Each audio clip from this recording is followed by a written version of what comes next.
vous dites qu'il faut taxer les produits chinois. Quel dialogue auriez-vous avec un Hu Jintao qui vient en France uniquement en conquérant avec des milliards de contrats à la clé? Je lui dirais que si l'on veut que le monde soit prospère et paisible, il faut que les grandes régions du monde soient équilibrées.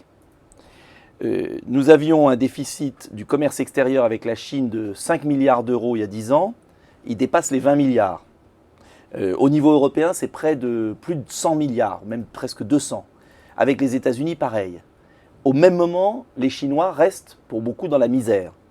Donc si on n'incite pas la Chine à développer son marché intérieur, à améliorer le sort de ses habitants, pour ne plus en faire des esclaves d'entreprises d'ailleurs souvent occidentales, on aura un tel déséquilibre qu'on aura des problèmes sociaux considérables avec les délocalisations dans les pays développés et on aura la misère en Chine. Est-ce que vous pensez que c'est un discours que le président chinois peut entendre le président chinois, il n'a pas envie de l'entendre obligatoirement puisque c'est tellement plus simple de faire la razzia sur les marchés occidentaux et de continuer comme ça. Mais en même temps, le président chinois, il a intérêt à développer son pays de manière paisible.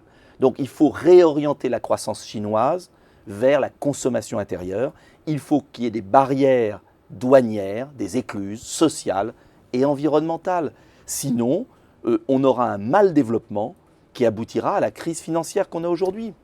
Mais fermer les frontières, quitte à éventuellement tirer un trait sur un certain nombre de contrats dont on parle, puisque c'est vraiment l'objet principal de cette visite. Ces contrats, c'est du pipeau. On est dans une vie politique et médiatique, pardonnez-moi, c'est pas vous qui êtes visé, hein, superficielle. On nous fait miroiter des contrats, mais personne ne dit que le déficit commercial de la France, il a été multiplié par 20 en 10 ans.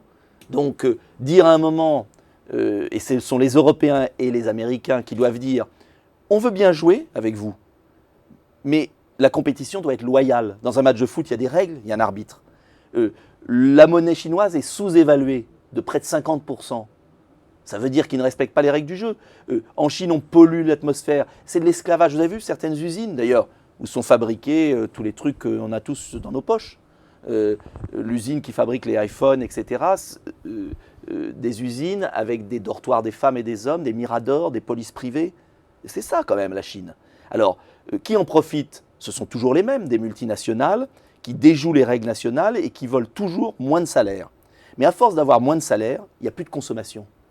Et qu'est-ce qui se passe? Vous avez la crise aux États-Unis et en Europe. Donc, je crois que c'est l'intérêt du monde d'avoir des zones régionales de libre-échange qui coopèrent entre elles avec des règles du jeu. Remettre une compétition loyale et pas se prostituer comme là. Parce que c'est de la prostitution. Pour vous, cette visite d'État ressemble à une prostitution publique. Il y a déjà eu le président chinois en Grèce, où là, c'était plus de la prostitution, c'était de la vente. Là, il faut à un moment dire, on respecte la Chine, c'est une grande nation qui a le droit à un avenir, mais il faut qu'elle respecte les règles du jeu. Donc pour vous, vous n'auriez pas accepté que Hu Jintao vienne en France? Si, bien sûr. Est-ce à ce point? Mais non, il faut... On peut avoir des relations, je suis ravi qu'ils soient en France, mais il ne faut pas faire croire aux Français qu'en se prostituant, on va avoir 3 pourboires, un contrat Areva et un contrat Airbus, et que ça va régler le problème. Le problème aujourd'hui, c'est que la Chine ne respecte pas les règles du jeu du commerce mondial et est en train de racheter les pays développés. On ne peut pas continuer comme ça.